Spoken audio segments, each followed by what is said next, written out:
Hello my dear students, welcome to G tech poly. मैं आशीष, आप लोगों का online educator CNC machine and automation subject का, जो कि आप लोगों को पता है कि ये सब्जेक्ट 6 सेमेस्टर के वाले स्टूडेंट्स के लिए इस टाइम थर्ड ईयर में चल रहा है पॉलिटेक्निक कोर्स के लिए।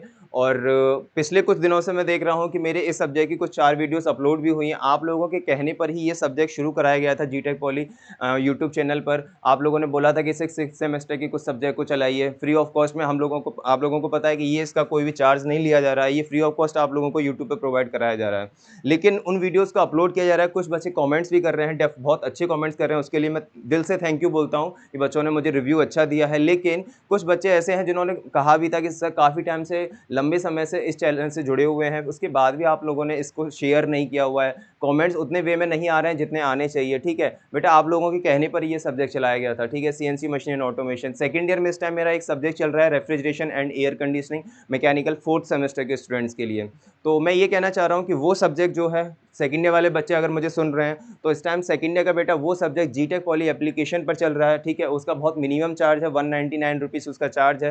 तो आप उस कोर्स को परचेज कीजिए, जिसमें आरएसी को मैंने बिल्कुल डेप्थ से, बहुत ही मतलब कि बेसिक से, बहुत ग्राउंड लेवल से समझाने की कोशिश की है। जो चीज़ मुझे लगती है एसएससी के पॉइंट ऑफ व्यू से कि आप लोगों के एसएससी के एग्जाम्स में, रेलवे एग्जाम्स में आ सकते हैं, उनको मैंने वहाँ हाईलाइट भी किया हुआ है। आपको जब नोट्स मिलेंगे, नोट्स देखेंगे आप लोग, तो नोट्स में आपको वो सारी चीज़ें मेंशन हो जाएंगी, सारी चीज़ें क्लियर हो जाएंगी। ठीक है, तो मेरा बस ये कंसर्न है आप लोगों के लिए कि अगर थर्ड ईयर के 6 सेमेस्टर के स्टूडेंट्स देख रहे हैं, जो इस टाइम जिन लोगों के पास ये CNC machine and automation subject है, तो बेटा आप लोगों से ये कहना है कि जब ये सब्जेक्ट के लिए बोला गया था, आप लोग कह रहे थे सर सब्जेक्ट चलाइए सर, अब सब्जेक्ट चला है, डेली बेसिस पे वीडियो अपलोड भी हो रही है। ठीक है, उसकी रिकॉर्डेड है। आप कहोगे कि लाइव हो जाएगा, तो बेटा एक टाइम के बाद ही लाइव हो पाएगा, क्योंकि मेरे सामने भी कुछ चीज़ें हैं जो मैं जिन्हें थोड़ा भी मैं फेस कर रहा हूँ। तो उस चलते मैं सिर्फ 2 ही सब्जेक्ट मैकेनिकल के अभी पढ़ा पा रहा हूँ। लेकिन मेरे से जितना पॉसिबल हो पाएगा उतना मैं कोशिश करूंगा। मेरी पूरी कोशिश रहेगी कि 15 ऑफ जून, यानी कि 15 जून तक मेरे दोनों subject CNC machine and automation and second year में जो रेफ्रिजरेशन एंड एयर कंडीशनिंग जो सब्जेक्ट चल रहा है, वो दोनों सब्जेक्ट में टाइम टू 15 ऑफ जून तक मैं खत्म कर दूं। उसके बाद क्या रहेगा, सेकेंड ईयर वाले बच्चों की डिमांड है कि सर कैट सब्जेक्ट शुरू कीजिए। बेटा कैट सब्जेक्ट में 15 ऑफ जून जैसे ही आरएसी कंप्लीट होगा, उसके बाद मैं आप लोगों से लाइव इंटरेक्ट करूंगा। ठीक है, लाइव इंटरेक्शन में आपका क्या रहेगा, आरएसी के जितने डाउट्स रहेंगे, ठीक है, वो डाउट क्लियर होंगे। साथ ही साथ कैट के बारे में मैं आप लोगों को गाइड करता रहूंगा। ठीक है, ऐसा फील नहीं होगा आप लोगों को कि कैट में हमको कुछ नहीं आता। खुद से किसी कोशिश कीजिए, आप क्लासेस जाइए डेली बेसिस पे, अगर नहीं जा पा रहे हो तो वीक में कुछ दिन ऐसे निकालिए जिसमें आपको लगता है कि हाँ आज जाना सही है, तो उस वे में थोड़ा देखिए। हो सकता है किसी के सामने प्रॉब्लम्स हो, क्लास ना जा पा रहा हो, लेकिन क्लासेस रेगुलर करने की कोशिश कीजिए। ठीक है, तो उसमें कुछ मटेरियल आपको कॉलेज से प्रोवाइड होगा, कॉलेज की लाइब्रेरी से बुक इशू करा लीजिए, वहाँ से अपना कंटेंट देखिए कि आप कितना कर सकते हो। बाकी तो मैं आप लोगों को टाइम टू टाइम उस सब्जेक्ट के लिए 15 ऑफ जून के बाद ही गाइड कर पाऊंगा। फिलहाल बेसिक पे आप क्वेश्चंस पूछ सकते हो। जीटेक पॉली एप्लीकेशन पे जो मेरा चैनल, मतलब आरईसी का जो सब्जेक्ट चल रहा है, उस टाइम आप लोग कोई भी क्वेश्चंस कर सकते हो। आरईसी के तो करते हैं बच्चे, उसमें कमेंट्स भी करते हैं। लेकिन अगर आपको किसी और सब्जेक्ट में कोई इशू आता है मैकेनिकल के पॉइंट ऑफ व्यू से, तो आप उसमें कोई भी क्वेश्चन अराइज कर सकते हो। मैं टाइम टू टाइम बच्चों के रिप्लाई उसमें देता हूँ। ठीक है, जितना मेरे से हो पाता है उतना मैं करता हूँ। लेकिन थर्ड ईयर के जो बच्चे हैं सीएनसी मशीन ऑटोमेशन, मानता हूँ कि आप लोग कुछ इस टाइम जॉब पर हैं, मोस्ट ऑफ केसेस में बच्चे हो सकते हैं जॉब पर हैं, क्योंकि फाइनेंशियल कंडीशंस ऐसी हो जाती हैं कि बच्चे फेस नहीं कर पाते कि नहीं सर मजबूरी है, जॉब करनी पड़ेगी, घर का खर्चा नहीं चल रहा, अपने कुछ पर्सनल खर्चा नहीं चल पा रहे हैं। क्योंकि आप लोग इस टाइम लर्निंग फेस में हो, फॉर्म फिलअप करने की मतलब फेस में हो, आप फॉर्म फिल करते हो, जिसमें कुछ चालन होता है उनका, 500 600 रुपये, 1000 रुपये के चालन होते हैं। ठीक है, उनको आप फिल करने के लिए अमाउंट कहाँ से लाओगे, फैमिली वालों से मांगते हो, तो हो सकता है कुछ प्रोवाइड करते हैं, कुछ प्रोवाइड नहीं करते हैं। तो उसे लगता है कि आप लोग इस टाइम जॉब करो। तो डेफिनेटली अगर आप जॉब कर रहे हो तो बहुत अच्छी बात है कि आप सोच रहे हो, आप उन कैटेगरी के बच्चों में आ रहे हो जो सोच रहे हैं कि मुझे जॉब के साथ साथ अपना कंटिन्यू करना है। ठीक है, लेकिन उन कैटेगरी के बच्चे जो इस बारे में सोचते ही नहीं हैं, ना तो अपना एकेडमिक देख रहे हैं, ना ही जॉब के बारे में देख रहे हैं, तो दोनों में अलग है। आप सोच रहे हो, यही बहुत बड़ी बात है। ठीक है, इतना सोचते भी नहीं है कई लोग, तो उसके लिए वेल एंड गुड, बहुत अच्छी बात है, उसको करिए। लेकिन बेटा अगर आप जॉब कर रहे हो तो साथ साथ डेली बेसिस पे जो सीएनसी मशीन एंड ऑटोमेशन का यूट्यूब पे लेक्चर प्रोवाइड हो रहा है, हिंदी प्लस इंग्लिश दोनों लैंग्वेज का यूज़ करके मैं आप लोगों को समझा रहा हूँ, उस चीज़ को थोड़ा देखिए। ठीक है, आपको अगर पीडीएफ में नोट्स चाहिए, पीडीएफ नोट्स बिल्कुल मिल जाएंगे। टेलीग्राम चैनल पर जीटेक पॉली के एप्लीकेशन को डाउनलोड कीजिए, वहाँ से आप लोगों को सीएनसी मशीन एंड ऑटोमेशन के यूनिट वाइज, जैसे ही फर्स्ट यूनिट कंप्लीट हुई मैंने उसका नोट्स अपलोड कर दिया।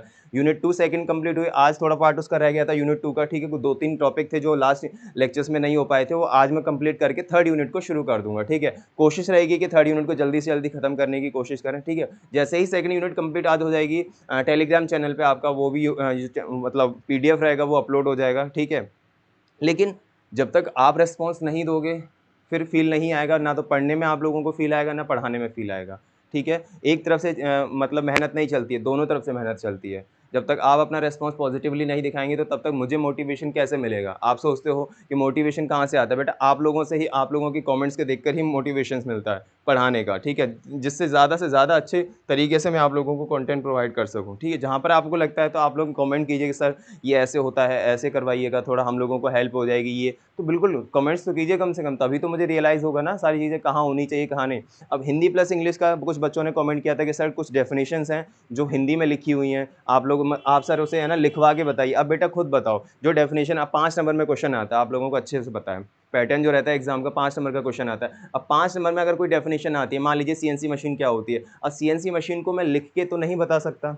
उसके बारे में लिखा हुआ होगा, उसे पहले पढ़ूँगा, फिर उसको मैं समझा दूँगा अपनी भाषा में। और कुछ चीज़ें ऐसी होती हैं जो लिखे हुए में आप लोगों को लग रहा है सर तो ये थोड़ा टफ लाइन है, तो जो मैंने समझाया है उनको थोड़ा हाईलाइट करके अपने नोट्स में ऐड ऑन कर लीजिए। डायग्राम को मैं बाकायदा हिंदी प्लस इंग्लिश में यहाँ पे समझाऊँगा, ठीक है? उसमें कुछ जो पार्ट्स मेन पार्ट्स होंगे उनको मैं आप लोगों को समझाऊँगा, ठीक है? तो कोशिश कीजिए खुद से भी थोड़ा लाइब्रेरी में जाके अपना बुक इश्यू करा लीजिए। बुक इश्यू कराने के बाद कुछ चीज़ें ऐसी रहेंगी उसमें जो आपको नोट्स बनाने में हेल्प करेंगी। बाकी वीडियो लेक्चर्स को देख लीजिए, वहाँ से आपको हेल्प मिल जाएगा, ठीक है? इतना मैं टफ लैंग्वेज यूज़ भी नहीं कर रहा हूँ जिससे आप लोगों को चीज़ें समझ में ना आए, ठीक है? सिर के ऊपर से चीज़ें जाएँ। बिल्कुल बेसिक से लेके चल रहा हूँ ताकि कोई, मुझे पता है बहुत से बच्चे डिप्लोमा वाले ऐसे हैं जो हाई स्कूल से हैं, बहुत से बच्चे ऐसे हैं जो 12th करके आए हैं, मोस्ट ऑफ बच्चे हाई स्कूल से रहते हैं डिप्लोमा में एडमिशन लेने वाले, ठीक है? तो कोशिश कीजिए कि बिल्कुल बेसिक से पढ़ना है तो डेफ़िनेटली आप वीडियो लेक्चर्स को धीरे-धीरे देखिए। लेकिन टाइम क्योंकि बहुत कम है, लेक्चर्स को ख़त्म भी करना है, चैप्टर्स को ख़त्म, सिलेबस को भी ख़त्म करना है, तो मेरी पूरी कोशिश रहेगी 15th ऑफ जून तक दोनों subject refrigeration and air conditioning and CNC machine and automation मेरा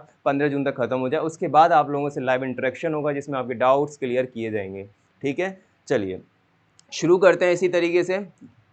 तो सीएनसी मशीन एंड ऑटोमेशन में मैं फर्स्ट यूनिट ऑलरेडी कंप्लीट करा चुका हूँ, सेकंड यूनिट पार्शियली कंप्लीट हो चुकी है, मतलब आधी कंप्लीट हो चुकी है, जिसमें 2-3 टॉपिक थे लास्ट वीडियो लेक्चर्स में कंप्लीट नहीं हो पाए, तो उसे आज कंटिन्यू करके सेकंड यूनिट को फिनिश अप करेंगे, ठीक है? तो लास्ट मैं सबसे पहले मेरा वही वे रहता है कि न्यू लेक्चर कोई भी शुरू होने से पहले मैं पहले का जो टॉपिक्स होते हैं उनको एक क्विक रिवीजन के बेस में जल्दी से फिनिश करा देता हूँ ताकि बच्चों को एक फील आ जाए कि हाँ सर ने लास्ट ये पढ़ाया था, ताकि बच्चों को पुराने वीडियोस देखने ना पड़े, उस टाइम ना देखने पड़े जब आप ये न्यू लेक्चर देख रहे होंगे, ठीक है? क्विक रिवीजन यहाँ हो जाएगा तो आपका माइंड एक तरीके से सेट हो जाएगा कि नया टॉपिक क्या आने वाला है, पुराने से रिलेशन क्या है और नए वाले में है, ठीक है? तो उस चीज़ को थोड़ा देखते हुए चलते हैं। तो मेरा जो फर्स्ट यूनिट थी उसमें सिलेबस जो था वो मैंने आप लोगों को ऑलरेडी बता दिया था। ये चैप्टर आप लोगों का 1 है, ठीक है? जिसमें हम लोगों ने इंट्रोडक्शन टू एनसी यानी कि न्यूमेरिकल कंट्रोल का इंट्रोडक्शन क्या है,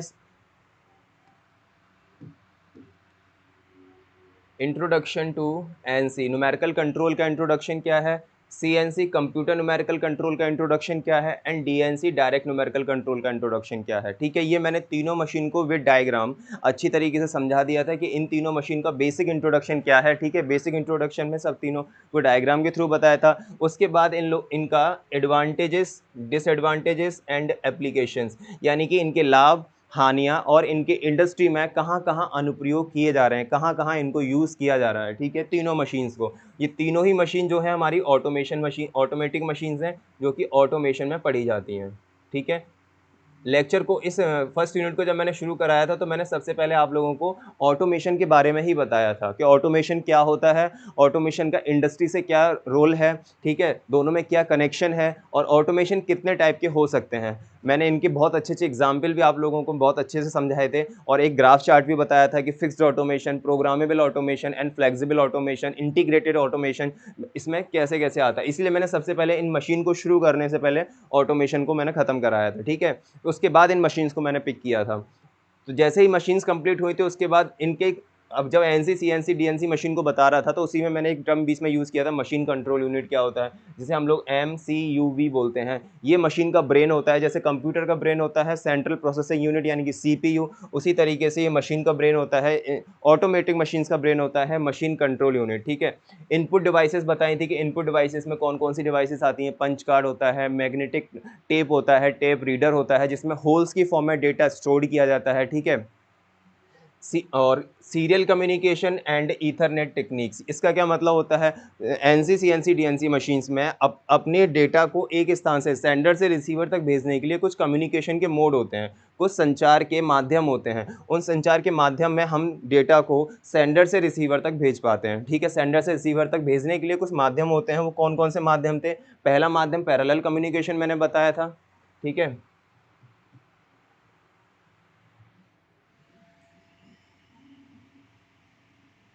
पैरेलल कम्युनिकेशन यानी कि समांतर, पैरेलल कम्युनिकेशन बताया था। दूसरा मैंने सीरियल कम्युनिकेशन, जिसे हम लोग सीरीज कम्युनिकेशन भी बोलते हैं, यानी श्रेणी क्रम में जो हमारा कम्युनिकेशन किया जा रहा है। उसके बाद मैंने सीरियल कम्युनिकेशन के दो टाइप भी बताए थे। सीरियल कम्युनिकेशन के दो टाइप कौन कौन से होते हैं? Synchronous serial communication and asynchronous serial communication. ठीक है, उसके बाद मैंने बताया था कि ईथरनेट टेक्निक क्या होती है। ईथरनेट टेक्निक के थ्रू हम एक ही सर्वर से, एक ही सोर्स से कई डिफरेंट टाइप की डिवाइसेस को कनेक्ट कर सकते हैं विदाउट एनी वायर। वायरलेस के थ्रू भी हो सकता है और वायर के थ्रू भी हो सकता है। ठीक है, एक सोर्स होगा उसमें, उसके थ्रू हम डिफरेंट टाइप की डिवाइसेस को कनेक्ट कर सकते हैं। जैसे पहले हम लोग मॉडम का यूज़ करते थे। मॉडम में हम लोग अपने मोबाइल की सिम को या चिप को लगाते थे, उसे फिर हम लोग सीपीयू में लगाते थे और कंप्यूटर में नेट चल जाता था। लेकिन उससे पर्टिकुलर एक ही सिस्टम या एक ही डिवाइस चलता था। लेकिन अगर हमें डिफरेंट टाइप की डिवाइसेस एक ही टाइम पे चलानी है तो उसके लिए हम लोग राउटर्स का यूज़ करते हैं वाईफाई कनेक्शन के थ्रू। तो वो जो टेक्निक है वो ईथरनेट टेक्निक आती है। ठीक है, उसके बाद मैंने बताया था कि selection of the components to be machine on CNC machine, यानी सीएनसी मशीन पर ऑपरेशन या मशीनिंग करने के दौरान ऐसे कौन कौन से कंपोनेंट्स हैं जिनका सिलेक्शन पर्टिकुलरली ऑटोमेटिक मशीन्स के लिए ही किया जाता है। डिफरेंट टाइप के ऐसे कई सारे ऑपरेशंस होते हैं जो सीएनसी मशीन्स पे होते हैं। कौन कौन से पार्ट्स उनके रोल प्ले करते हैं मशीनिंग करने के लिए? कौन कौन से पार्ट होते हैं सीएनसी एनसी डीएनसी मशीन में?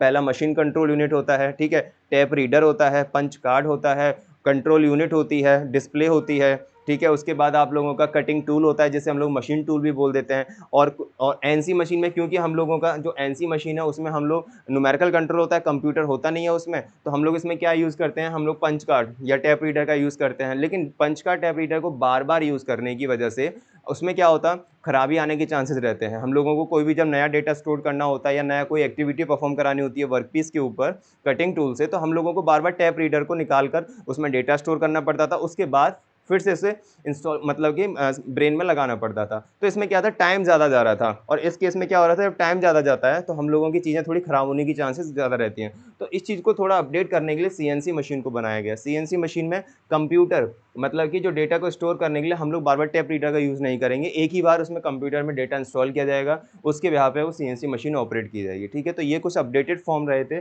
तो इसमें कौन कौन से पार्ट है सीएनसी डीएनसी मशीन्स के, वो मैंने आप लोगों को डिटेल में बता दिया था। जो इस वाली हेडिंग में आएगा, selection of the components to be machined on CNC machine, problems with conventional NC, यानी कि ये ऑटोमेटिक जितनी भी मशीन्स हैं, numerical control CNC and DNC, उसके मशीनिंग के दौरान, फंक्शनिंग के दौरान, ऑपरेशन के दौरान ऐसी कौन कौन सी प्रॉब्लम्स होती हैं जिनको एक ऑपरेटर को फेस करना पड़ता है। ठीक है, या एक वर्कर को फेस करना पड़ता है उस दौरान। तो डिफरेंट टाइप की कौन कौन सी प्रॉब्लम्स हो सकती हैं वहाँ पे।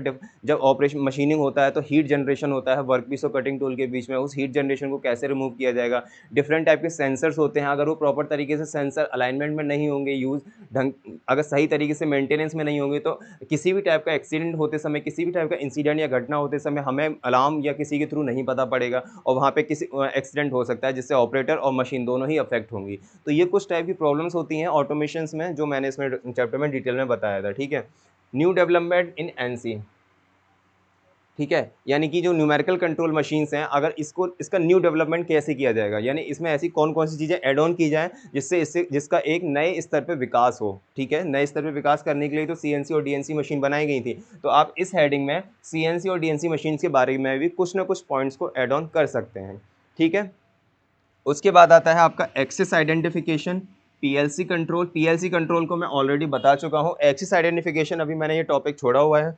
ठीक है, ये मत सोचेगा कि सर अभी रह गया है तो ये कराएंगे नहीं, बिल्कुल कराऊंगा। सिलेबस को कंप्लीट ही कराऊंगा मैं, सिलेबस को कंप्लीट कराए बिना नहीं हटूंगा। ठीक है, पीएलसी कंट्रोल जो है वो आप लोगों का मैंने बता दिया था कि पीएलसी कंट्रोल क्या होता है। पीएलसी एक सॉफ्टवेयर होता है, इसकी फुल फॉर्म होती है प्रोग्रामेबल लॉजिक कंट्रोल। अभी मैं सारी डेफिनेशन को जो मैंने बोला है इसको वन बाय वन डायग्राम के थ्रू जल्दी से दिखा दूंगा, फिर नेक्स्ट चैप्टर पे हम जल्दी से बढ़ेंगे। ठीक है, प्रोग्रामेबल लॉजिक कंट्रोल यानी कि एक ऐसा सॉफ्टवेयर जो इनपुट और आउटपुट जो हम लोग सिग्नल्स दे रहे हैं, जो डेटा हम लोग इधर सेंडर से रिसीवर तक भेज रहे हैं, उन पे निगरानी रखने का जो काम करता है, वो हमारा कौन करता है? वो पीएलसी कंट्रोल करता है, ठीक है? और निगरानी करता कैसे है? हम लोगों ने इनपुट दिया, मान लीजिए हम लोगों ने इनपुट दिया 1100 की फॉर्म में, ये सेंडर के पास है, ठीक है? ये सेंडर से डेटा जाएगा इधर, कहाँ पे जाएगा? रिसीवर के पास जाएगा। तो रिसीवर के पास भी तो डेटा 1100 ही आना चाहिए, लेकिन मान लो किसी तरीके से उल्टा हो गया, 0011 डेटा हमारे पास सेंडर से रिसीवर तक आया, तो ये डेटा गलत है। तो डेटा गलत होगा तो एक्टिविटी भी गलत होगी, मशीन गलत तरीके से शुरू करेगी। जहाँ से मशीन को शुरू करना चाहिए कटिंग टूल को, वहाँ से वो शुरू ना करके जहाँ खत्म करना है वहाँ से उसने शुरू कर दिया, या ड्रिलिंग करनी है उसने ड्रिलिंग ना करके फिनिशिंग कर दिया। तो जैसा डेटा जाएगा सेंडर से रिसीवर तक वैसा ही परफॉर्मेंस होगा, ठीक है? तो इसको रिकॉग्नाइज करने के लिए, इसको आइडेंटिफाई करने के लिए पीएलसी सॉफ्टवेयर को यूज किया जाता है कि जो इनपुट डेटा दिया जा रहा है वो कैसा है और जो आउटपुट परफॉर्मेंस मिल रहा है वो कैसा है, ठीक है? ये लॉजिकली चीजों को आइडेंटिफाई करता है, मतलब तर्क शक्ति का यूज करके। रीजनिंग एबिलिटी जो हम लोग सब्जेक्ट्स यूज करते हैं कंपटीशन में, आप लोगों ने भी देखा होगा, रीजनिंग एबिलिटी में फिल इन द ब्लैंक्स होता है, नंबर सिस्टम में, अल्फाबेटिक सीरीज में। तो इसके बाद कौन सी चीज आएगी? या 2-3 नंबर दे दिए, फिर गैप दे दिया, फिर अगला नंबर दे दिया, बताइए फिल इन द ब्लैंक्स में मिड में कौन सा नंबर आएगा? तो वो सीरीज चलती है। तो सेम उसी तरीके से पीएलसी काम करता है कि अगर इनपुट गया इधर तो आउटपुट में क्या आने की संभावना है, what are the possibilities which are comes into the output from to the input, ठीक है? तो इनपुट से आउटपुट आने में कौन कौन सी संभावनाएं होती हैं, तो उसका पहले से ही रीजनिंग एबिलिटी, लॉजिकल एबिलिटी के थ्रू रिकॉग्नाइजेशन करना, आइडेंटिफिकेशन करना, वो काम किसका होता है? Programmable logic control software, PLC software का होता है, ठीक है? इसका मैंने बकायदा एक डायग्राम भी दिखाया था, उसे बनाना नहीं है, सिर्फ दिखाने के लिए कि पीएलसी सॉफ्टवेयर कैसे कैसे दिखते हैं, ठीक है? उसके बाद इसके कौन कौन से कंपोनेंट्स थे वो मैंने डिटेल में बता दिए थे, ठीक है? तो फर्स्ट यूनिट ओवरऑल आप लोगों की, आप देख सकते हो ब्लैक से जो हो रखा था वो सब कंप्लीट हो चुका है। फर्स्ट यूनिट कंप्लीट, सिर्फ ये वाला पोर्शन छोड़ के, ठीक है? ये वाला पोर्शन छोड़ के सारी चीज़ें कंप्लीट हो चुकी हैं। तो फर्स्ट यूनिट के जो नोट्स होंगे आप लोगों के English plus Hindi dual language में जीटेक पॉली के टेलीग्राम चैनल पे अपडेट अपलोड हो चुके हैं, आप लोग से वहाँ से पिक कर सकते हो, ठीक है? लेकिन उसके लिए आपको पहले लेक्चर समझना पड़ेगा, नोट्स तभी समझ में आएंगे, ठीक है? चलिए देखते हैं फिर आगे का क्या है इसमें। आगे मैंने कुछ topic input devices output devices के बारे में बताया था, ठीक है? ये आज का टॉपिक नहीं है, ठीक है? जो प्रीवियस लेक्चर्स हो चुके हैं उन्हीं का मैं जल्दी से एक क्विक रिवीजन टाइप ले रहा हूँ। इनपुट डिवाइसेस मैंने आप लोगों को बता दिया था, data communication and its types बता दिए थे। 2-3 टाइप का होता है, सीरियल, पैरेलल, और सीरियल 2 टाइप के होते हैं, सिंक्रोनस और असिंक्रोनस, और ईथरनेट टेक्निक भी हमारी इसी में आती है, ठीक है? प्रॉब्लम्स विद ऑटोमेटिक मशीन्स, ये मैंने आप लोगों को समझा दिया था अच्छे से। Data information communication CNC machines में कौन कौन सी होती है? पहला पैरेलल होता है, सीरियल कम्युनिकेशन, सिंक्रोनस, असिंक्रोनस और ईथरनेट टेक्निक, ठीक है? ये सीरियल कम्युनिकेशन का डायग्राम मैंने बता दिया था कि इसमें ट्रांसमीटर है, यानी इसको सेंडर भी बोलते हैं। ये रिसीवर है, इसे यहाँ से डेटा हमारा इन होगा, यहाँ से आउट होगा, मतलब यहाँ से डेटा आएगा, यहाँ से रिसीवर इसको रिसीव करेगा, ठीक है? एमएसबी भी बता दिया था, एलएसबी बता दिया था, ठीक है? ये पैरेलल कम्युनिकेशन है। पैरेलल कम्युनिकेशन में सेंडर और रिसीवर, इसमें पैरेलल में क्या रहता है? डिफरेंट टाइप के कम्युनिकेशन चैनल्स बने होते हैं, डिफरेंट टाइप की कम्युनिकेशन, इसीलिए डेटा एक बार में ही जाता है। मतलब 1 का चैनल अलग बना हुआ है, 0 का चैनल, ये चैनल्स हैं, ये क्या है? सारे ये सारे के सारे हमारे चैनल्स हैं, ठीक है? जितना डेटा होगा, जितना डिजिट्स होगा, उतना ही हमारा कम्युनिकेशन का चैनल होगा। तो ये ध्यान रखिएगा, पैरेलल कम्युनिकेशन में डेटा जो जाता है सेंडर से रिसीवर तक, इसे भेजने में समय नहीं लगता है। लेकिन भेजने में समय ना लगने का एक कारण, मुख्य कारण ये है, मेन रीज़न ये है कि सभी के पास अपने अलग-अलग चैनल बने हुए हैं, तो इस वजह से ये कॉस्टली हो जाता है, ठीक है? ये ईथरनेट टेक्निक का डायग्राम है। ईथरनेट टेक्निक में एक ही सोर्स है, एक ही राउटर है, इसको हमने एक स्विच से कनेक्ट किया हुआ है, और स्विच में कई सारे केबल्स के थ्रू हम लोगों ने डिवाइसेस को कनेक्ट किया हुआ है, ठीक है? लेकिन देखो सोर्स एक ही है, एक ही सोर्स है हमारा, इस सोर्स से स्विच कनेक्टेड है, और डिफरेंट टाइप के यहाँ पे प्लग्स बने हुए हैं। इससे हम लोगों ने एक लोकल एरिया नेटवर्क से कंप्यूटर लैपटॉप को कनेक्ट कर लिया, फिर एक कंप्यूटर को कनेक्ट कर लिया, फिर एक कंप्यूटर को, फिर एक लैपटॉप को, यहाँ प्रिंटर को। तो एक ही सोर्स से कितनी सारी डिवाइसेस ऑपरेट हो रही हैं, ठीक है? वहीं राउट उसमें मॉडेम में क्या होता था? मॉडेम में एक पर्टिकुलर एक टाइम पे एक ही डिवाइस को हम लोग कनेक्ट कर सकते थे, तो वो ईथरनेट टेक्निक नहीं है। ईथरनेट टेक्निक का ये आप लोगों का एग्जाम्पल हो जाएगा। आप चाहो तो इस टाइप से डायग्राम, ब्लॉक डायग्राम बना सकते हो, ठीक है? इस तरह का एक वाईफाई सिग्नल दिखा सकते हो। ये स्विच आप कोई सा भी सिग्नल वर्टिकल, आप कोई सा भी इस तरीके से बॉक्स बना सकते हो, यहाँ पे डिफरेंट टाइप के इस तरीके से प्लग्स बना दो, तो ये आपका स्विच हो जाएंगे। एक एक को इससे कनेक्ट कर दो, एक को इससे कनेक्ट कर दो, इस तरीके से, तो बहुत अच्छा इफेक्ट करेगा आपको जब ईथरनेट टेक्निक अगर एग्जाम में पूछा जाता है तो इस डायग्राम के साथ, ठीक है? पर्टिकुलर अलग से कोई डायग्राम नहीं बनते, जो माइंड में चीज़ें आती हैं उसी के बिहाफ पे डायग्राम को ड्रॉ कर दिया जाता है, ठीक है? और उसके बाद आपका PLC control and it's component और प्रॉब्लम भी ये हो चुका था आप लोगों का, ठीक है। ये आप लोगों का पीएलसी का मैंने बताया था, इस टाइप से पीएलसी इसमें होती हैं। ये डिफरेंट टाइप के हमारे स्विचेस इसमें लगे हुए हैं, वायर्स लगी हुई हैं जिससे कम्युनिकेशंस किया जाता है, ठीक है।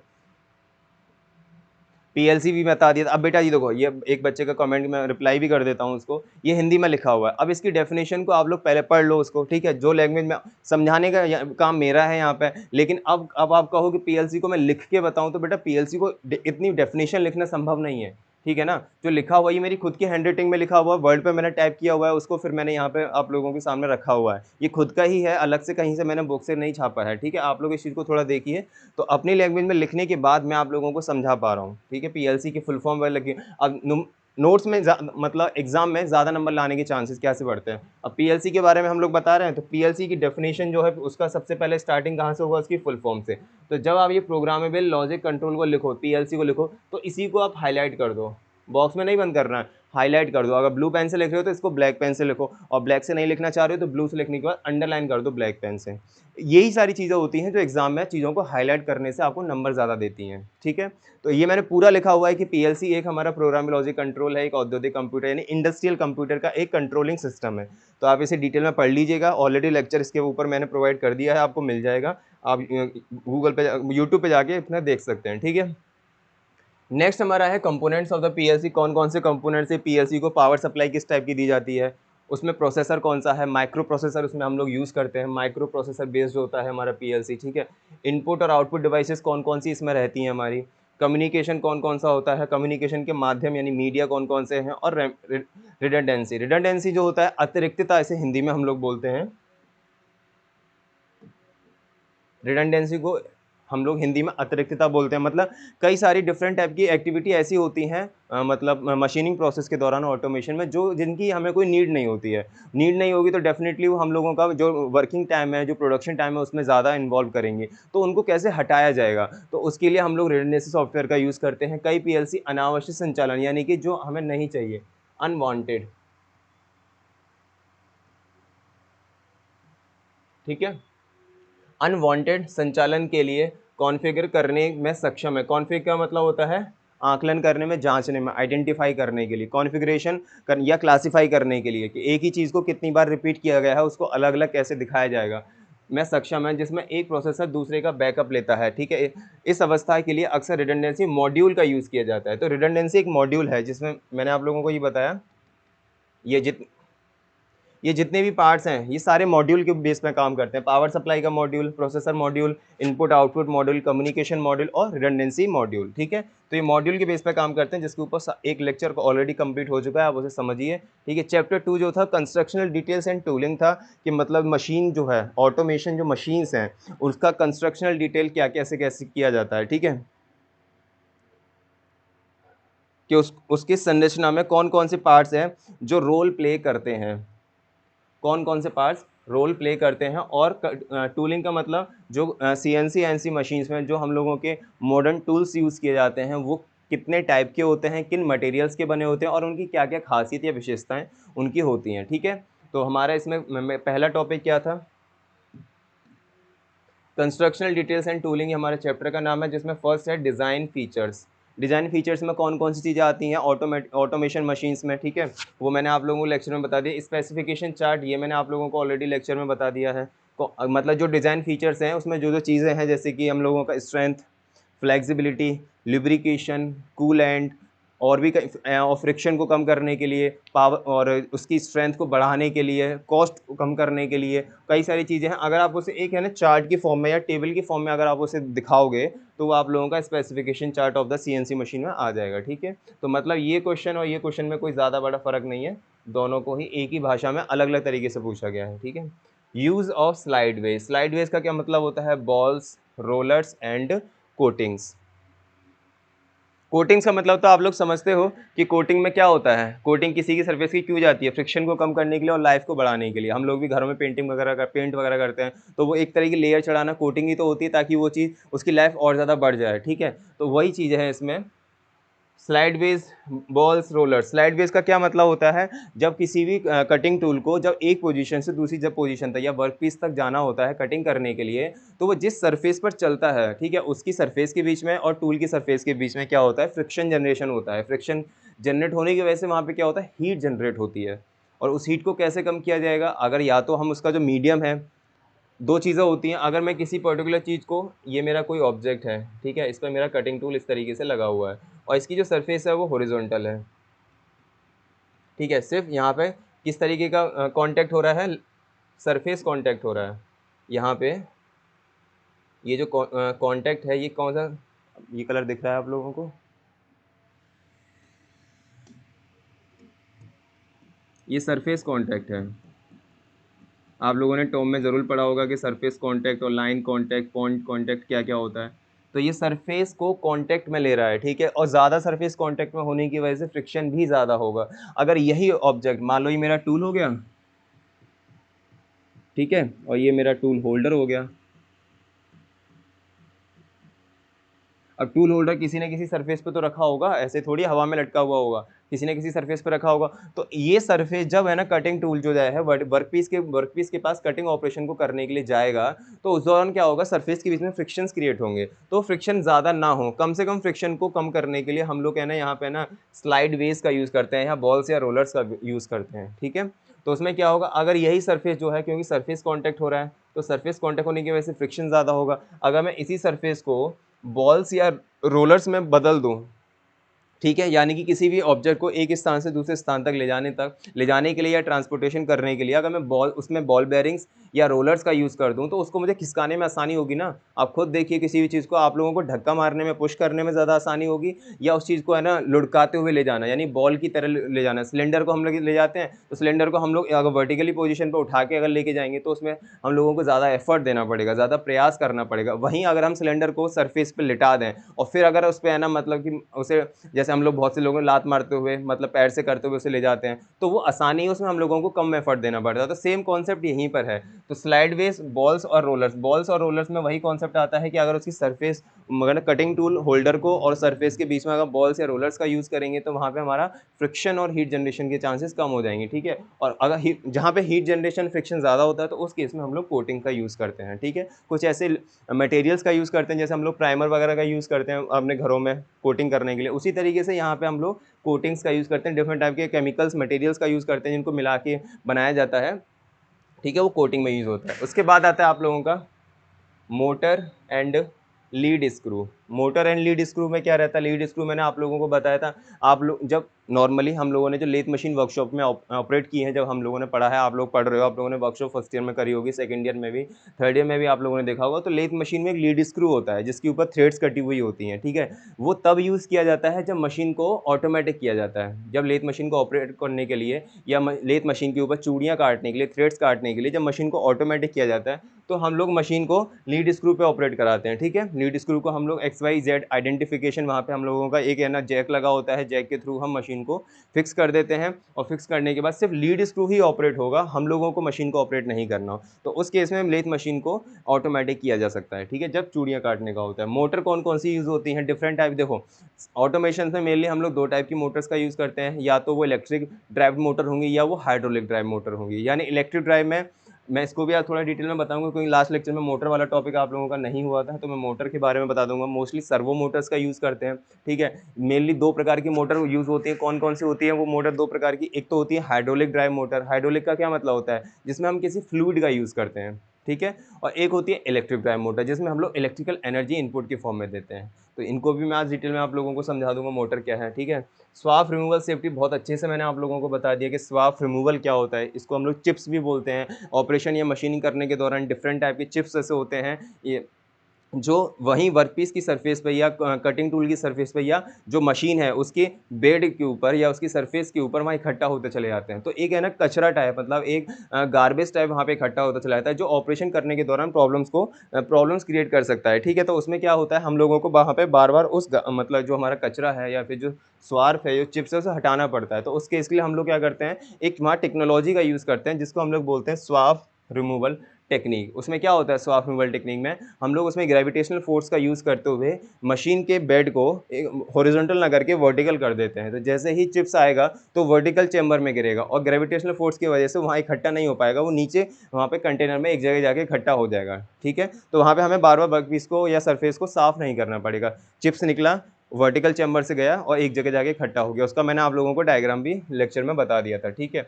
Safety and guarding devices machining करने के दौरान, क्योंकि ऑटोमेटिक मशीन से यहाँ पे बहुत सारे रिस्क होते हैं, चांसेस होते हैं कि हमको खतरा हो, ऑपरेटर को खतरा हो, मशीन को खतरा हो। मशीन को केसेस में क्या होता है, तो वहाँ पे हम कुछ ऐसी डिवाइसेस का यूज़ करते हैं जिनको हम लोग सेफ्टी एंड गार्डिंग डिवाइसेस बोलते हैं, ठीक है। Various cutting tools for CNC machine, different type के ऐसे कौन कौन से टूल्स हैं जो सीएनसी मशीन्स में यूज़ किए जाते हैं, ठीक है। जैसे आप लोगों ने नॉर्मली अगर कटिंग टूल हम लोगों का जो यूज़ किया जाता है वो कौन सा होता है, हाई स्पीड स्टील का होता है, ठीक है, हाई कार्बन स्टील का होता है और टंगस्टन कार्बाइड का होता है। डायमंड के भी यूज़ किए जाते हैं। तो डायमंड के मैंने आप लोगों को बताया था, पूरा टूल डायमंड का नहीं होता, वो पर्टिकुलर एक टिप पे उसकी सरफेस के सबसे आगे वाले पोर्शन में जो कटिंग करेगा वहाँ पे हम लोग डायमंड का एक छोटा सा टुकड़ा रख देते हैं, उसको ब्रेज्ड मतलब एक ब्रेजिंग ऑपरेशन होता है, जैसे सोल्डरिंग ब्रेजिंग होता है उसी तरीके से ब्रेजिंग ऑपरेशन होता है, उसके थ्रू डायमंड को वहाँ पे रख दिया जाता है, ठीक है। पूरा टूल हमारा डायमंड का नहीं होगा, सिर्फ पर्टिकुलर टिप पे एक डायमंड का कटिंग टूल रखा होगा, ठीक है। उससे फिर वो ऑपरेशन परफॉर्म किया जाता है। कुछ टूल्स होते हैं पूरे मटेरियल के ही बने होते हैं, वो कटिंग टूल पूरी खत्म ही होते हैं, पूरे ही खर्च होते हैं, पूरे कंज्यूम होते हैं, ठीक है। लेकिन कुछ टूल्स ऐसे होते हैं जो नॉन कंज्यूमेबल होते हैं, मतलब वो पूरे टूल खत्म नहीं होते, सिर्फ उनकी टिप पे रखा हुआ कटिंग टूल का छोटा सा पार्टिकल वो कटिंग करता है, ठीक है। उनको हम ब्रेस्ड टूल्स बोलते हैं, जो ब्रेजिंग ऑपरेशन के थ्रू ही जोड़े के वहाँ पे लगाए जाते हैं, ठीक है। ओवरव्यू ऑफ टूल होल्डर, ये मैं आप लोगों को नहीं हो पाया था लास्ट लेक्चर में, तो ये आज मैं आप लोगों को बताऊंगा। डिफरेंट पैलेट सिस्टम क्या होता है ये मैं बताऊंगा इस लेक्चर में। ये वाला लेक्चर खत्म करके आप लोगों को कोशिश करूंगा different pallet system, tool holder and automatic tool changer. Most important most important most important automatic tool changer, जिसको हम लोग शॉर्ट में ATC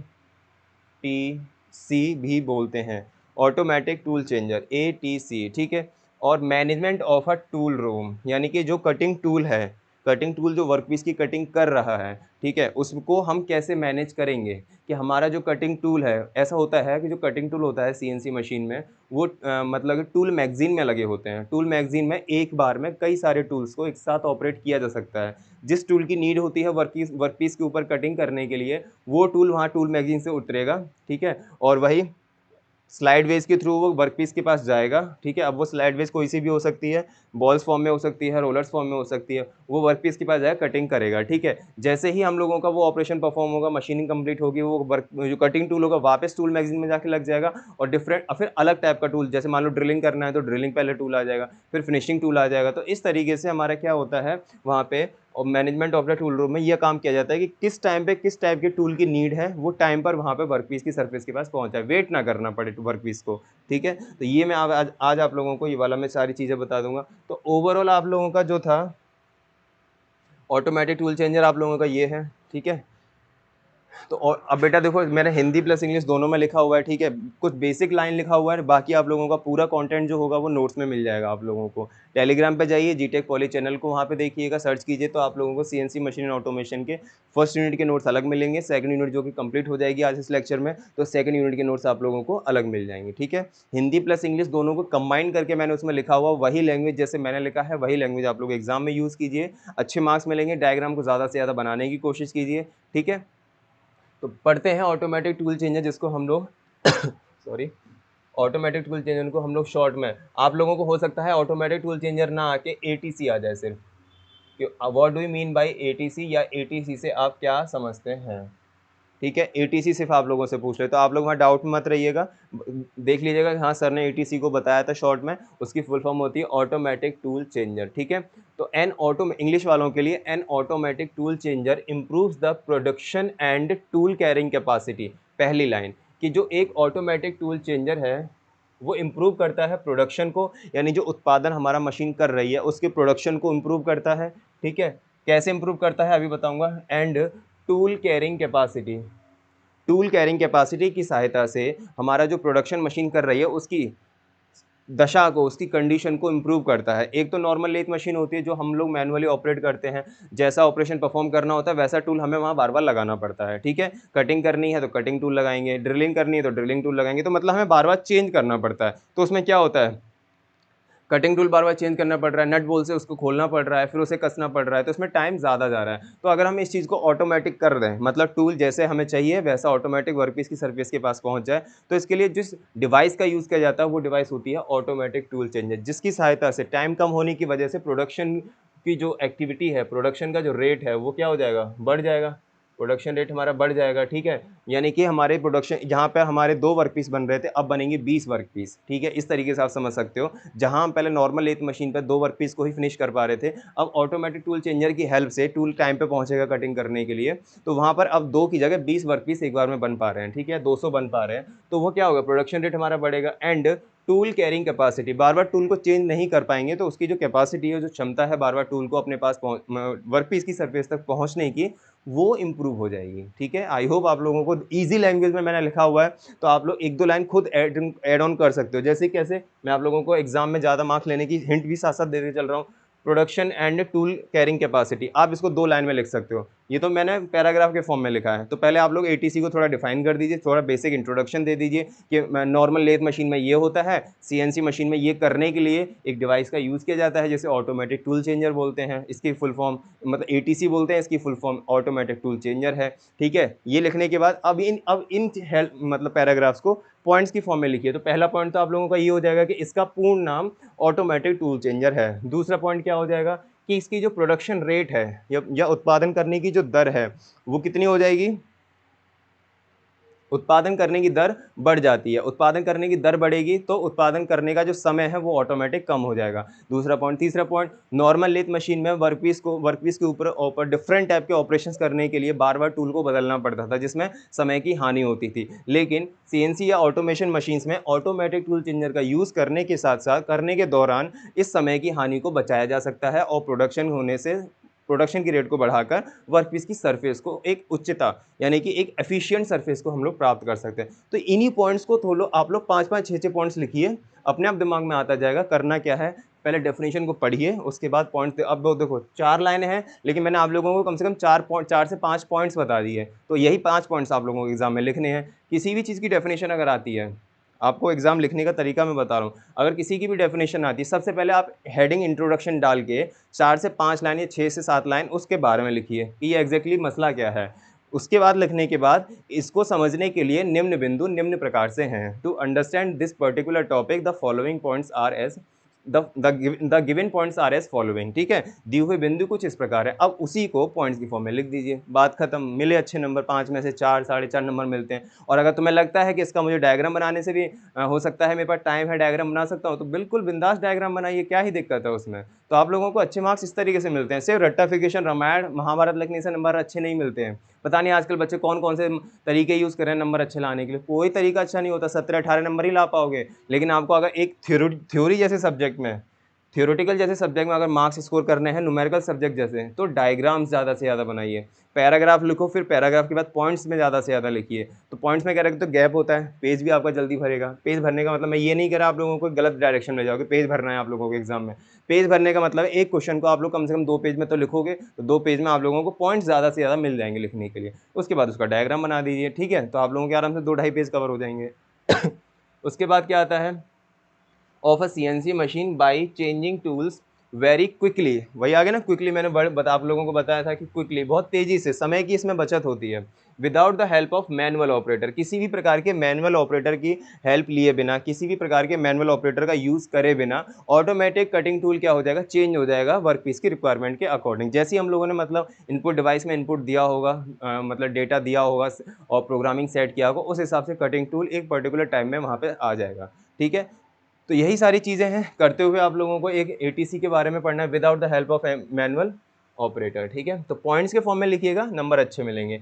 in doing so the ATC dramatically reduce down time. देखिए मैंने बोला ना डाउन टाइम, मतलब जो टाइम हमको ज़्यादा लग रहा था मैनुअल मशीन्स में, अब उसमें क्या हो जाएगा, टाउन जो टाइम है वो क्या हो जाएगा, डाउन हो जाएगा। ऑन अ गिवन प्रोजेक्ट, कोई भी जो प्रोजेक्ट हम मशीन पे बना रहे हैं या कोई भी वर्कपीस जो बना रहे हैं, उसमें जो टाइम होगा वो ऑटोमेटिकली डाउन हो जाएगा, ठीक है? तो आप इसे अब हिंदी में भी पढ़ सकते हो। एक स्वचालित उपकरण परिवर्तक, इसे हिंदी में क्या बोलते हैं, ऑटोमेटिक टूल चेंजर। ही ज़्यादा इंग्लिश में अच्छा लग रहा है, अब आप इसे हिंदी में पढ़ोगे, ये होता है ए स्वचालित उपकरण परिवर्तक। थोड़ा हिंदी है तो हिंदी वालों को देखिए ऐसे ही मिलेगा। परिवर्तक एक मैनुअल ऑपरेटर की सहायता के बिना, मैनुअल ऑपरेटर की सहायता के बिना बहुत तेजी से उपकरण बदलकर, यहाँ उपकरण का मतलब टूल है, ठीक है, स्वचालित का मतलब ऑटोमेटिक है, ऑटोमेटिक, ठीक है। तो टूल बदलकर सीएनसी मशीन के उत्पादन यानी कि प्रोडक्शन,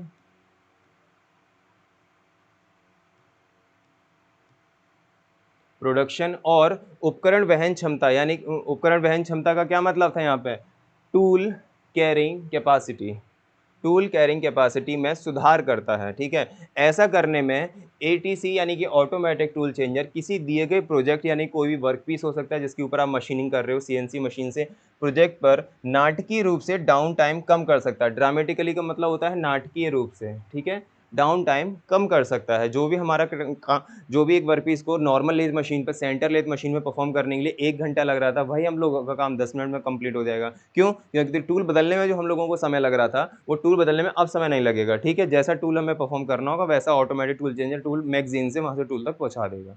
आई होप आप लोगों को ऑटोमेटिक टूल चेंजर समझ में आया हो। ज़्यादा से ज़्यादा 6 से 7 पॉइंट्स आपको आराम से इस वाले पैराग्राफ से मिल जाएँगे। मैंने जैसे-जैसे बताया कि पहले इंट्रोडक्शन लिखी है, 6-7 लाइन उसमें लिखी, फिर पॉइंट्स लिखिए। पहले पॉइंट में तो सबसे पहले उसकी फुल फॉर्म लिख दीजिए या बेसिक उसके बारे में जो जानते हैं वो लिख दीजिए। उसके बाद उसके अंदर की डिटेल्स के बारे में लिखिए, ठीक है। ये होता है आप लोगों का ऑटोमेटिक टूल चेंजर,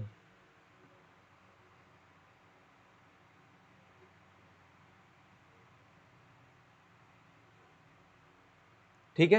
ये होता है, आप एक बार देख लीजिएगा एग्जाम, ऑटोमेटिक टूल चेंजर। अब आप लोग सोचोगे सर एग्जाम ये डायग्राम तो बहुत ज़्यादा कॉम्प्लिकेटेड लग रहा है, नोट्स में बहुत इजी वे में डायग्राम बनाया हुआ है, आप लोगों को बस समझाने के लिए मैंने थोड़ा 3D में और थोड़ा कलरिंग में यहाँ पे लिया हुआ है डायग्राम को, ठीक है। लेकिन वहाँ पे एग्जाम में बनाने के लिए वहाँ पे मेरे नोट्स में बहुत ईजी वे में आप लोग यहाँ से भी बना सकते हो, इतना टिपिकल है नहीं है। देखो आप लोग इंजीनियर्स हो, ठीक है, जॉब भी करते हो, सारी चीज़ें हैं आप लोगों के दिमाग में, आप लोग बस डायग्राम की छवि को समझिए, ठीक है। जैसे हम लोग अपने घर में पूजा वगैरह करते हैं तो हम लोग है ना, हम लोगों ने कभी भगवान तो देखा नहीं है, लेकिन हम उसकी एक छवि की पूजा करते हैं, एक उनकी इमेजिनेशन की पूजा करते हैं, ठीक है। हमें नहीं पता था भगवान दिखता कैसा है, हम लोगों ने कभी कभी सपने में देखे होते हैं भगवान को, तो हम लोग एक छवि की पूजा करते हैं, छवि की पता होनी चाहिए। तो आप लोग एक इमेजिनेशन को अपने माइंड में क्रिएट कीजिए, ठीक है। इमेजिनेशन को माइंड में क्रिएट करेंगे तो आप लोगों को रियलिटी पता पड़ जाएगी। छवि की पूजा करते हैं तो हमें भगवान की रियलिटी के बारे में पता पड़ता है, ठीक है।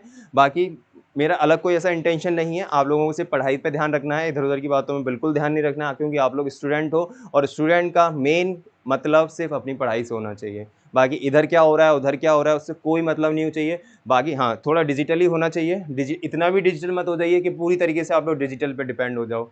ठीक है ना, पता पड़ रहा है कि आप लोग खा रहे हो तो डिजिटली खा रहे हो, ठीक है, पहन रहे हो तो डिजिटली पहन रहे हो, हर चीज़ डिजिटली हो रही है। तो उस वे में और थोड़ा मार्केटिंग से भी रिलेटेड रखिए, क्या-क्या चीज़ें ऐसी हैं जो आज न्यू अपडेट हुई हैं, हमारी ब्रांच से रिलेटेड ऐसा कौन सा चीज़ है जो आज न्यू हुआ है या कल क्या हुआ था या आने वाले कल में फ्यूचर में क्या होगा, फ्यूचर स्कोप उस चीज़ का क्या है। तो इन चीज़ों से थोड़ा अपडेट रहिए, बाकी इधर-उधर की लड़ाई झगड़ों से थोड़ा दूर रहिए, क्योंकि आप लोग एक स्टूडेंट फेस में हो, आपको अपने करियर पे ध्यान रखना है।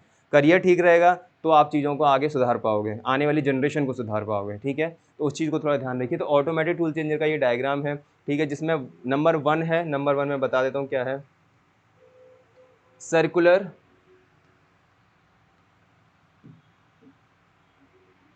Circular tool magazine. जो मैंने टूल मैगज़ीन आप लोगों को बताया था, अभी मैं टूल मैगज़ीन में आप लोगों को दिखा दूँगा कैसा होता है। एक बारी दिखा देता हूँ टूल मैगज़ीन ताकि आप लोगों को यहाँ पे समझ में आ जाए। देखिए, ये इस टाइप से होता है, types of automatic tool changer है, ठीक है, 2 प्रकार के होते हैं मेनली हमारे। अभी पहले वो उसका डायग्राम पहले वाला समझाऊँ, ये टूल मैगज़ीन टाइप होता है, ठीक है। अब देखिए जितने होल्स यहाँ पे दिखाई दे रहे हैं आप लोगों को, दिख रहे हैं, ये होल्स दिखाई दे रहे हैं इस तरीके से, इन्हीं होल्स में हमारे कटिंग टूल्स लगे होते हैं। अब आप देखो कितने होल्स हैं यहाँ पे, तो सोचो कितने कटिंग टूल्स लगेंगे। तो एक बार में कई सारे कटिंग टूल्स एक साथ ऑपरेट किए जा सकते हैं मशीनिंग करने के दौरान, ठीक है। तो ये इस टाइप का ये टूल मैगज़ीन होता है।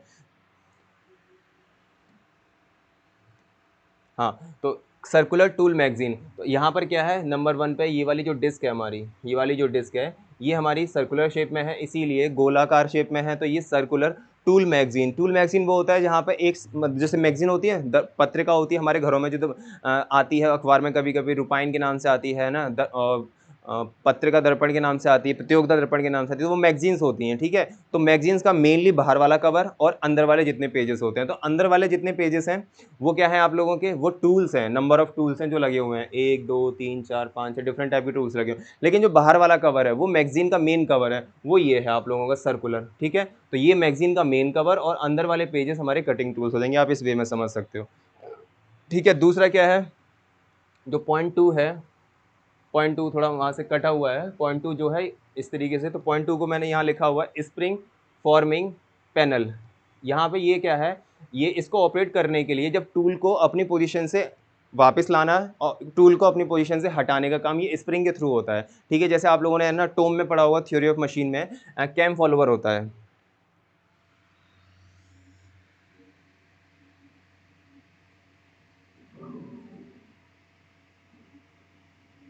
इस तरीके से, ठीक है।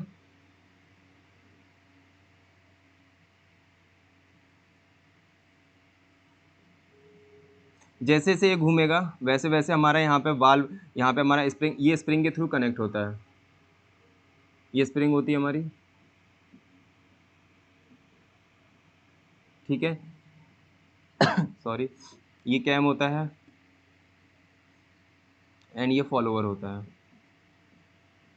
ठीक है। तो ये स्प्रिंग जैसे जैसे प्रेस होगी वैसे वैसे ये घूमेगा और वैसे वैसे हम लोगों को वाल्व को खोलना, वाल्व को बंद करना, इस तरीके से होता है। आप लोगों ने थ्योरी ऑफ मशीन में पढ़ा होगा डिटेल में इसके बारे में, ठीक है। तो सेम वही चीज़ यहाँ पर होती है, तो यहाँ पे भी टूल को अपनी पोजीशन से हटाना और वापस अपनी पोजीशन से लाना, ये काम स्प्रिंग का होता है। जैसे स्प्रिंग प्रेस होगी टूल अपनी पोजीशन पे आ जाएगा, जैसे स्प्रिंग हटेगी उससे और टूल वहाँ से अपनी पोजीशन से कटिंग करने के लिए चला जाएगा, ठीक है। तो ये क्या होता है, सेकंड नंबर ये जो पॉइंट आ रहा है यहाँ पे, जो सेकंड नंबर पॉइंट है, ये नंबर 1 पॉइंट है, सेकंड नंबर पॉइंट पे यहाँ पे ये जगह पे हमारी स्प्रिंग्स लगी हुई हैं, ठीक है। वाइट पेन से दिखा देता हूँ, यहाँ पे ये हमारी स्प्रिंग्स लगी हुई हैं, ये सब स्प्रिंग्स लगी हुई हैं यहाँ पे,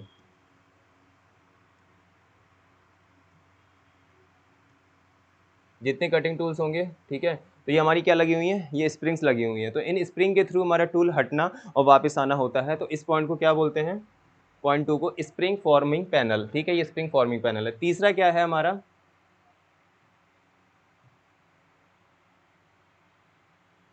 तीसरा,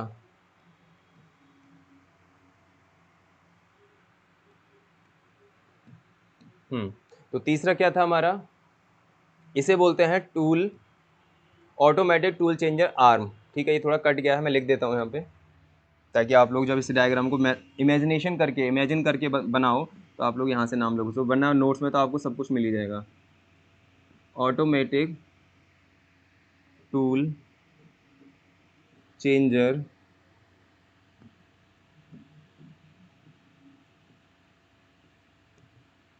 आर्म, ठीक है। ऑटोमेटिक टूल चेंजर आर्म, यानी कि टूल की जो आर्म है या टूल का जो होल्डर है उसे ऑटोमेटिकली कैसे चेंज किया जाए, मतलब डिस्क टाइप होती है, जैसी डिस्क घूमेगी तो दूसरा टूल अपनी पोजीशन पे आ जाएगा, ठीक है। जैसे कि मान लो आप लोगों को मैं वैसे समझाऊं,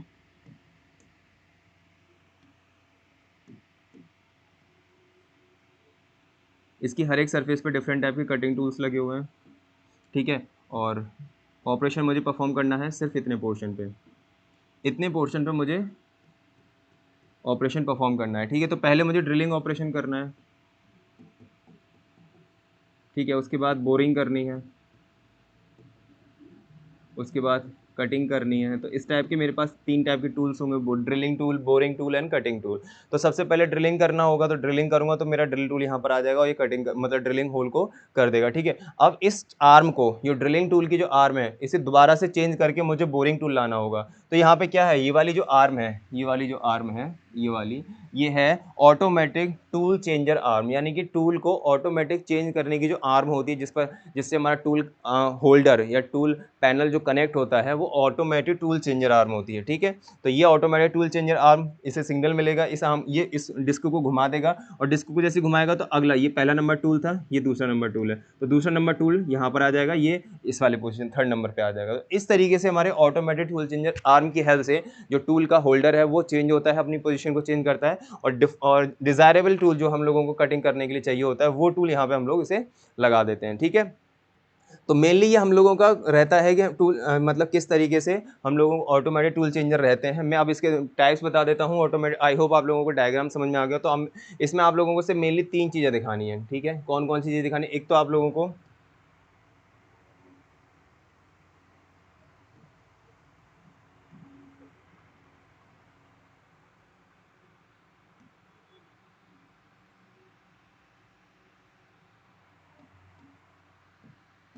तो एक तो आप लोगों को सर्कुलर टूल मैगज़ीन दिखानी है।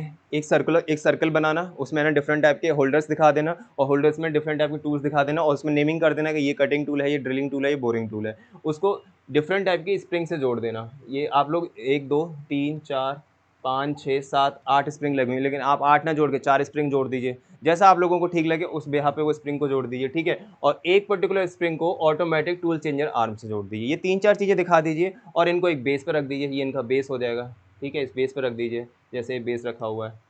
बस इन मेन 3 चीज़ों को दिखा दीजिए, आपका एटीसी बन के तैयार हो जाएगा। लगा कोई टफ? बिल्कुल ईज़ी वे में आप लोग आसानी से बना सकते हो। अगर दिमाग में इस वाले डायग्राम की इमेजिनेशन है और एग्ज़ाम में आया तो आप पॉइंट्स में लिखने के साथ-साथ उसका डायग्राम भी डेफ़िनिटली बनाओगे, इस बात की मैं गारंटी देता हूँ। तो इस तरीके से पढ़ने से क्या होता है, एग्ज़ाम में मार्क्स आने के चांसेस ज़्यादा रहते हैं। ये होते हैं आप लोगों के टाइप्स ऑफ एटीसी, ठीक है? इस लेक्चर में शायद टाइप्स ऑफ एटीसी तक ही पढ़ पाएँगे। एक टॉपिक और आप लोगों का रह जाएगा, पैलेट सिस्टम क्या होता है? पैलेट सिस्टम अभी कवर कर लेंगे।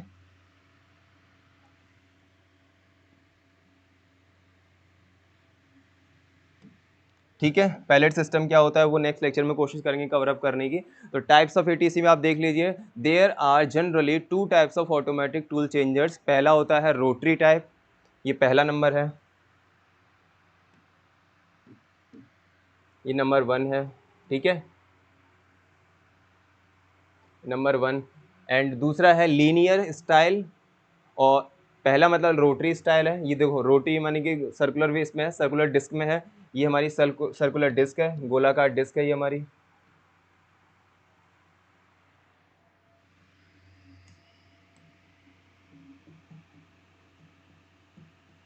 ये सर्कुलर डिस्क है जो अभी एटीसी के डायग्राम में मैंने आप लोगों को दिखाया था। और ये जितने आप लोगों को होल्स दिखाई दे रहे हैं,